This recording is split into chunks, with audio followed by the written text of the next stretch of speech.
Hola, ¿qué tal? Bienvenidos a este análisis a fondo. Hoy vamos a desgranar, punto por punto, la guía de práctica clínica mexicana sobre la apendicitis aguda. El objetivo es muy claro, convertirla en una herramienta estratégica de altísimo rendimiento pensada por y para el ENARM. Vamos a empezar con el pan de cada día en cualquier urgencia. Paciente con dolor en la fosa ilíaca derecha. Parece un caso de libro, ¿verdad? Pues bien, son precisamente los matices que nos marca la GPC los que van a diferenciar un diagnóstico correcto de uno erróneo y, por supuesto, los que nos darán los puntos en el examen. Muy bien, vamos al lío. Esta es nuestra hoja de ruta. Primero, sentaremos las bases con la definición y la fisiopatología, que es la clave de todo. Después, nos meteremos de lleno en el cuadro clínico, tanto el clásico como esas presentaciones atípicas que tanto les gusta preguntar. Seguiremos con el algoritmo diagnóstico que nos marca la guía, el manejo quirúrgico y, para terminar, la joya de la corona, una sección de perlas y errores típicos para petarlo en el ENARM. Empezamos por el principio, como debe ser. Entender la definición exacta que nos da la GPC no es un ejercicio de memoria, es la clave para entender el porqué de cada síntoma, de cada signo y de cada decisión que vamos a tomar. Aquí la tenemos, la definición oficial de la GPC. Y quiero que nos fijemos en la secuencia, porque es fundamental. Todo empieza con una obstrucción. Esa obstrucción hace que se acumule moco. El moco acumulado aumenta la presión dentro del apéndice y como la capa externa, la serosa, no da más de sí, todo se inflama. Obstrucción, acúmulo, presión, inflamación. Esa es la cadena. Y esto lo ilustra perfectamente. La fisiopatología es una cascada de eventos superlógica. Se tapa la tubería, se acumula el líquido, aumenta la presión y todo explota en una inflamación. Si tenemos clara esta secuencia, entenderemos por qué el dolor migra y por qué la única solución real es quitar esa obstrucción. Perfecto. Pasemos ahora a la clínica. La GPC es muy clara aquí, diferenciando la presentación del libro de las variantes en poblaciones especiales. Y es aquí, en estas variantes, donde se esconden muchísimas preguntas de examen. Estos son los tres pilares, el tridente clásico en el adulto joven. Según la GPC, esta combinación es potentísima. Por un lado, el dolor típico que migra. Por otro, los signos claros de que el peritoneo está irritado. Y finalmente, la analítica que nos chiva que hay una respuesta inflamatoria. Si en un caso clínico tenemos al menos dos de estos tres, la sospecha de apendicitis tiene que ser altísima. Y aquí es donde la cosa se pone interesante. Esta tabla es oro. Fijaos, en los niños la clave es el orden. Primero duele, luego vomitan. En los ancianos, el cuadro es mucho más taimado, más sutil, un dolor difuso de varios días y muchas veces sin fiebre ni leucocitosis.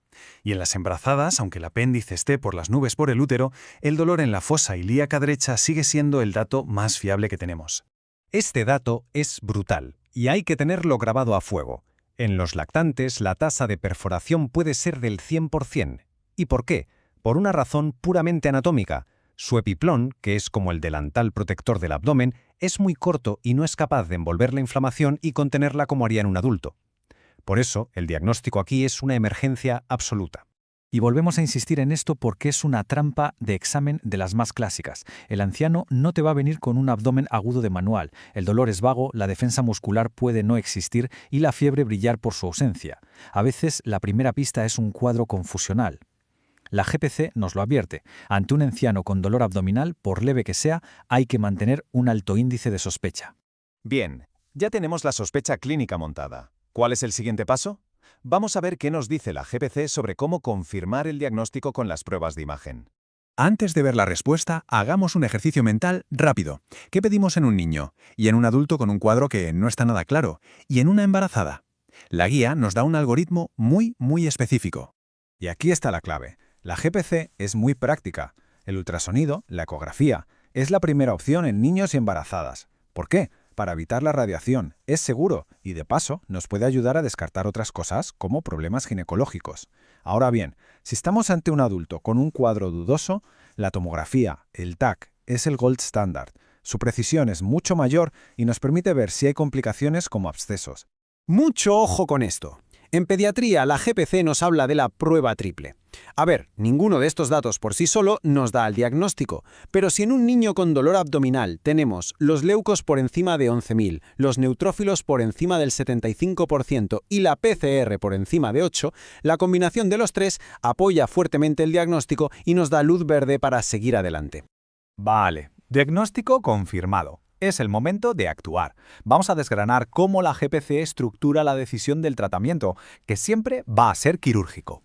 Este algoritmo es oro puro para el ENARM, hay que sabérselo de memoria. La decisión no es al azar, depende de puntos de corte muy claros. Fijaos en los números clave: 5 años en los niños y 28 semanas en el embarazo. Por debajo de 5 años o por encima de 28 semanas, la recomendación es cirugía abierta. ¿Por qué? Porque en esos escenarios la laparoscopía es más arriesgada o técnicamente más compleja. Lo mismo para los ancianos con muchas enfermedades. Vamos a ver el porqué de estas decisiones. La laparoscopia es la técnica de elección en mujeres en edad fértil porque te permite explorar bien toda la pelvis y descartar otras causas. En niños más mayores se ha visto que reduce las infecciones de la herida. ¿Y entonces por qué no en ancianos? Pues por el neumoperitoneo. El gas que se mete en el abdomen puede causar problemas hemodinámicos o respiratorios que un paciente mayor con patologías previas puede no tolerar bien. Y que no se nos olvide, el tratamiento no es solo bisturí. La profilaxis antibiótica antes de la operación es obligatoria según la GPC. Hay que conocerse las opciones. La primera línea, cefoxitina. Si no la tenemos, el plan B es cefazolina más metronidazol. Es fundamental conocer tanto la primera opción como las alternativas por si nos preguntan. Y llegamos a la recta final. Vamos a hacer un repaso súper rápido de esos puntos clave, de esas trampas típicas que son carne de examen. Máxima atención. Primera gran trampa, un clásico entre los clásicos, la paciente embarazada. Claro, tiene náuseas, tiene vómitos, pero ¿es por el embarazo o es por la apendicitis? Ahí está el dilema. ¿En qué nos tenemos que fijar para no equivocarnos? Y la propia GPC nos da un baño de realidad con esta cita. O sea, el signo en el que más confiamos, que es el dolor en el cuadrante derecho, falla en casi la mitad de los casos. Esto lo que nos dice es que el umbral de sospecha tiene que ser bajísimo y que no debemos dudar en usar el ultrasonido para salir de dudas. Vamos con la segunda trampa. Confundir una apendicitis con una infección de orina. Es súper frecuente. El apéndice inflamado está ahí, pegado al uréter o a la vejiga, y los puede irritar. El resultado es que en la orina aparecen leucocitos o sangre. Y claro, el primer pensamiento es una ITU. Pero la GPC nos da cifras para no caer en ese error. Y aquí está la regla de oro, una regla cuantitativa. Si en el análisis de orina vemos más de 20 leucocitos o más de 30 eritrocitos por campo, entonces sí, es muy probable que sea una infección de orina. Pero si las cifras son menores, cuidado, porque la apendicitis sigue estando ahí como principal sospechosa. Un dato objetivo y muy preguntable. Y terminamos con este caso clínico, que es la síntesis de todo lo que hemos hablado sobre presentaciones atípicas. Anciano, confuso, con un dolor abdominal vago de varios días y una analítica que no dice nada. Este es el retrato robot de una apendicitis en el anciano.